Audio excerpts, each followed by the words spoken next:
Hi, my name is David Lewis and I'd like to talk to you about Google Scholar. I think Google Scholar is a great resource when it comes to searching for various kinds of scientific articles and other kinds of sources that you might be interested in. In fact, Google Scholar is great for doing any kind of research, whether it's scientific or not. And one of the best things about Google Scholar is that it is completely free. You don't need to sign in, you don't need to spend any amount of money, and you have access to Google's awesome search engine that will allow you to find pretty much anything that's been published in the last few decades. It's pretty awesome how easy it is. Unfortunately, there are some limitations. When you use Google Scholar, you'll find that you do not have full access to everything that's out there. Many articles, many sources are only going to give you like a little sample, like just an abstract or just a title, and you won't be allowed to have full access to that source. So that can be kind of a bummer when you come across that. But for the most part, you'll have access to more sources than you would ever need. So if you'd like to try out Google Scholar, what you want to do is go up to your address bar, type in scholar.google.com, which will bring you to this page that we're looking at right here. But now this is, for most students, the hardest part, because what you need to do now is just spend some time thinking. You want to think about the various topics that you're interested in, and you want to try to figure out a good key term, a good word that you can search for in order to find articles and other sources about that topic.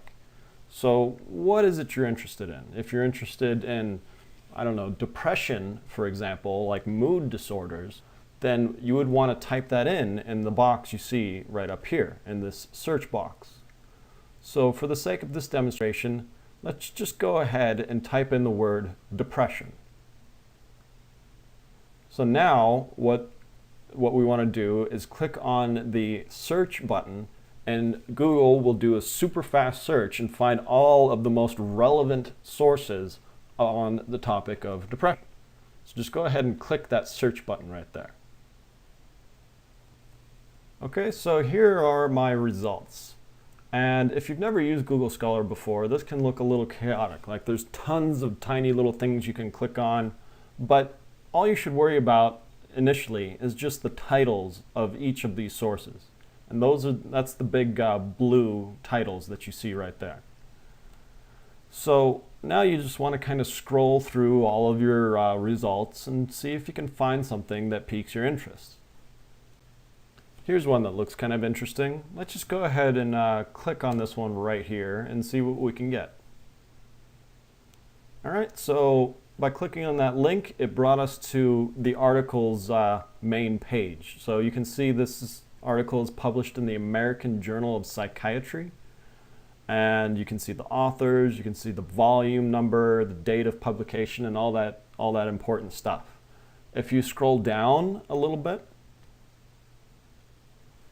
you can see here that we've got more information about this article. What you're looking at on the left is called the abstract. This is just like a super condensed summary of the full text of the article. So by reading the abstract, you'll know all of the most important bits from that full text. And that's a great way to decide whether or not you are interested in this article and whether or not you should spend that time reading the full text. But let's just say that for the paper I'm writing, this particular article doesn't really fit with what I'm trying to write about. Let's look for something else. So just go ahead and back out to the main Google Scholar page we were looking at just a moment ago. All right, so let's find a different article. Let's find something a little bit more interesting, perhaps. I'm not really interested in coronary artery disease, so let's look for something else.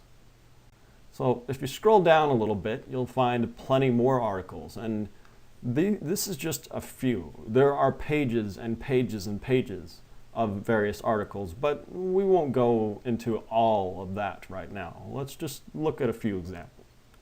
Here's one. Let's look at this one. This one's about a rating scale for depression. It was published in 1960, but let's just check it out and see what that's about. So go ahead and click on the link you see over here. All right, so here is the source. This looks like it was published in the Journal of Neurology, Neurosurgery, and Psychiatry. Okay, if you notice here, it doesn't look like there's an abstract, but there is a link for the full text. So let's just go ahead and click on this link over here. All right, so oftentimes when you see links like that and you click on them, it will open up the full text in the form of a PDF file. This is just kind of a standard. In fact, if you ever see links to PDFs on Google Scholar, that generally means you have full access to the text. So with this article though, now that we have the full text as a PDF, you can actually do a lot of stuff with that. You could print it out, you could save it, and all those other kinds of functions by just going up to this toolbar up at the top and clicking on one of the icons. So if you want to save it, just go ahead and click on the little save icon that you see up there. All right, so those are the basics of like how to find various sources and read about them. But Google Scholar offers a lot more than just that. So let me show you a couple of the other really cool things that Google Scholar can do. So let's go to the main page. All right, so now that we're back out here at the main page, I just want you to check out this little thing over here. So if you look under the title for the article that we were just looking at, you'll see a few smaller blue links. Like you see one that says, for example, cited by 22,450. That means if you click on that button, you'll be able to see 22,450 different articles that have all referenced this one. So that by clicking on that button, that's a great way to find more recent research that has discussed the article you just read. So let's click on that. All right, so once again, we have a page of results. If you notice over there, we have some links to PDFs, and all of these articles had something to say about the one we were just looking at. So as I just mentioned, this is a great way to find more recently published studies on some of the more major ones that were done in the past.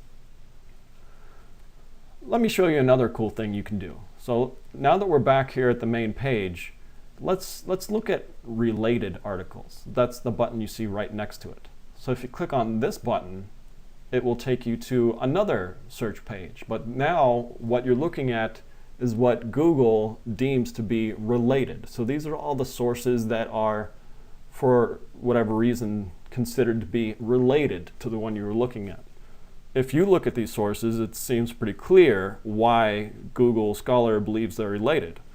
Most of these have to do with either anxiety or depression or how to rate these various kinds of mental disorders. So some of these might be exactly what you're looking for. So using this, looking up the related articles to an article you found on Google Scholar can be a great way to find something that might be harder to locate just using a simple Google Scholar search. But there's one last thing I'd like to show you. So let's go back out to that main page one more time. So now that we're here, you can see there's a few more buttons, but the only one that I really want to point your attention to is the one that says Cite. So why don't you go ahead and click on that. If you click on that button, and you see all of the sources have these buttons, but if you click on this one, it will show you exactly how to format your reference page entry for that source. And it shows you how to do it in MLA, APA, Chicago, Harvard, and Vancouver format. But since this presentation is for a psychology course, we're going to be concerned with the APA style. Now, Google Scholar automatically generates these things, and it usually does a pretty good job. Unfortunately, it's not perfect. If you're familiar with APA style, you'll recognize the fact that it has incorrectly formatted the journal title. I'm going to post another video pretty soon going into more detail about those kinds of APA style conventions. So we won't go into detail about that right now. All right, so that's pretty much everything I have to say about Google Scholar. There's a lot of really great stuff on there, and it just takes some time and some patience in order to find a few really good articles. But if you're willing to put in the time, then I'm sure you'll be able to find something that you really think is interesting, and it will be a resource I'm sure you'll use many times throughout your life in order to find more scientifically based sources. So that's it. I guess I'll see you in the next video. Bye-bye.